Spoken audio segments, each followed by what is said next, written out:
SSC CHSL tier 1 पास करने की सबसे सटीक रणनीति। बच्चों मैं इतना कहना चाहूंगा आपसे कि आपका इनमें ये देखो कि 4 सब्जेक्ट में कौन सा मेरा सबसे कमजोर है। या तो वो इंग्लिश हो सकता है, या वो जीएस हो सकता है, वो मैथ्स हो सकता है। जिसकी रीजनिंग कमजोर है उसका कुछ नहीं हो सकता, ठीक है, क्योंकि वो लगेगा ही। रीजनिंग को कमजोर कहना आपको, आप ये समझ लीजिए आप इसमें इनएबिलिटी दिखा रहे हैं, आपका कुछ नहीं हो पाएगा। तो इसका तो ये शायद किसी की भी कमजोर मिलती नहीं है। अब मैं आपसे कहना चाहूंगा कि बच्चा अगर आपकी जीएस कमजोर है, आप जीएस में बहुत वीक है, तो आप इसका फोकस कम कर दीजिए। फोकस इस पर कम लगाइए, बहुत ज्यादा करने की जरूरत नहीं है।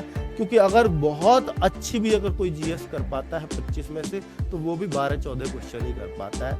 और जो बहुत नॉमिनल जीएस, जिसको आप सिर्फ येलो बुक अगर पढ़ लें, सिंपल करंट अफेयर्स कुछ नहीं पढ़ा, तब भी आप 8-10 क्वेश्चन कराते हैं। और 12-13 बहुत पढ़ा लिखा कर पाता है, तो 3-4 क्वेश्चन का मैक्सिमम डिफरेंस डाल पाता है। तो मैं आपसे कहूंगा कि इसके लिए आप बहुत नॉमिनल मेहनत करें, बहुत नॉर्मल से कोई किताब पढ़ें, बाकी समय को और सब्जेक्ट को दें। ये सब्जेक्ट आपको इसमें अगर फोकस करना है तो इसको मेंस के लिए करें, अभी ना करें। अभी आप अपना उस सब्जेक्ट में बहुत ज्यादा फोकस करें कि अगर आपकी इंग्लिश वीक है तो इस पे बहुत ज्यादा ध्यान देने की जरूरत है, क्योंकि मेंस में 40 क्वेश्चन है सबसे ज्यादा। तो इस पे फोकस जितना डाल सकते हैं, मैथ्स पे फोकस जितना डाल सकते हैं, रीजनिंग को जितनी जल्दी कवर कर सकते हैं। मतलब रीजनिंग को तो 30 दिन से ज्यादा पढ़ना ही नहीं चाहिए एसएससी के बच्चे को, फिर तो सिर्फ प्रैक्टिस सेट लगानी चाहिए। 30 दिन मोर देन सफिशिएंट टाइम होता है, ठीक है। पर अगर आप बिल्कुल बेसिक से पढ़ना चाहते हो तो आपको शुरू में तो टाइम लगेगा ही सीखने। चलिए, तो ये मैं आपको एक सटीक रणनीति बता रहा हूँ टीयर 1 को निकालने की। और टीयर 1 को ये बता रहा हूं कि बच्चों कि आपको 60 क्वेश्चन, 100 में से 60 क्वेश्चन टारगेट मान के करना पड़ेगा कि 60 क्वेश्चन तो मैं सही करके ही आऊं। तो आप टीयर 2 में आराम से बैठ जाएंगे, ये मैं कह रहा हूं।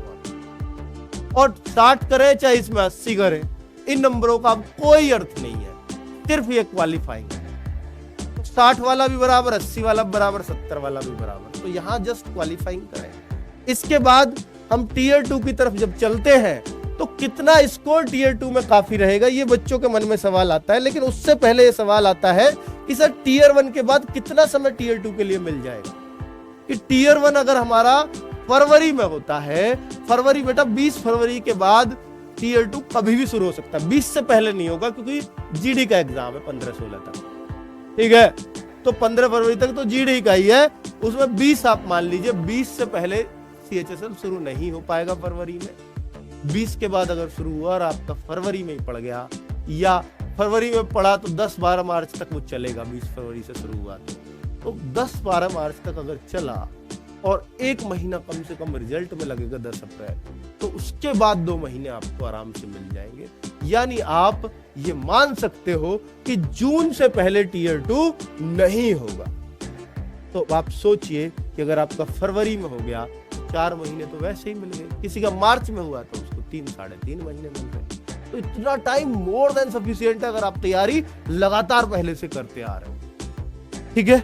चलिए, टीयर 2 के बाद टाइपिंग के लिए कितना स्कोर, कितना समय मिल जाता है। यानी अगर आपका जून में टीयर 2 हो गया, आपको तभी पता चल जाएगा कि मेरा सिलेक्शन होगा या नहीं होगा, देते ही पता चल जाता है। और मैं आपसे कहता हूं कि एलडीसी की अगर आपको टाइपिंग करनी है तो 2.5 महीने तो एलडीसी की जो 35 WPM की है, और डाटा एंट्री ऑपरेटर की टाइपिंग को करने के लिए सिर्फ 1.5 महीना चाहिए।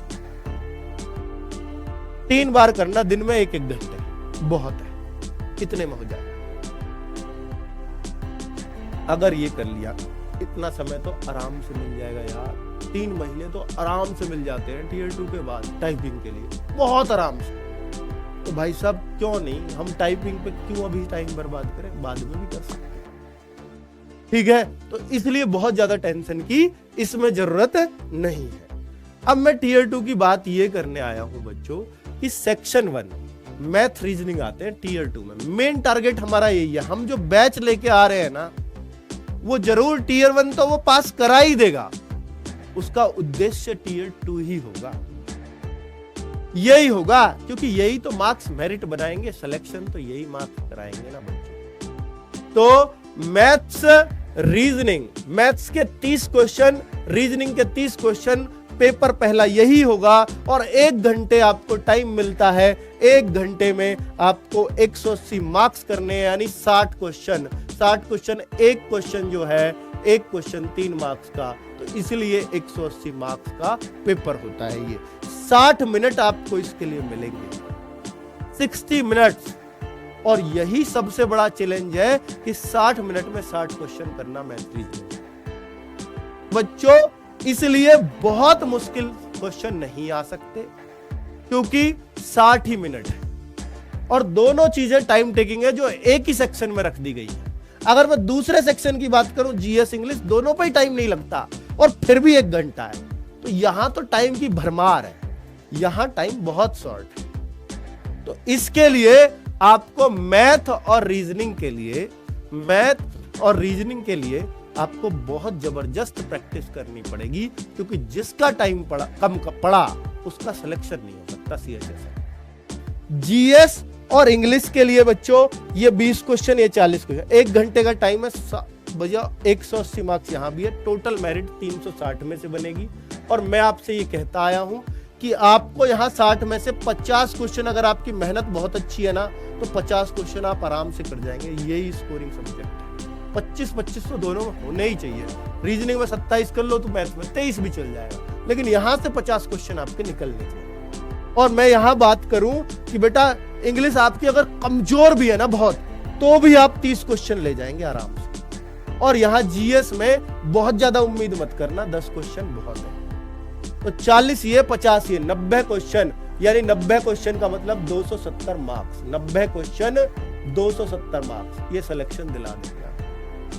ठीक है, पहली बात 4500 वैकेंसी के अंदर इतने में सिलेक्शन हो जाएगा आपका, और कोई मार्क्स जुड़ना नहीं है इसमें। ना तो अब ऑब्जेक्टिव सब्जेक्टिव कोई पेपर नहीं होना, सिर्फ इनसे ही फाइनल सिलेक्शन होना है अगर टाइपिंग कर दी तो भाई देख लो, अब आपके हाथ में, मैंने आपको सारा चीजें समझा दी है, सब कुछ समझा दिया है, कैसे कैसे सिलेक्शन लेना है, सब कुछ अब आपके ही हाथ में। मेहनत करने से ही हो सकता है, बाकी कोई शॉर्टकट नहीं है इसका।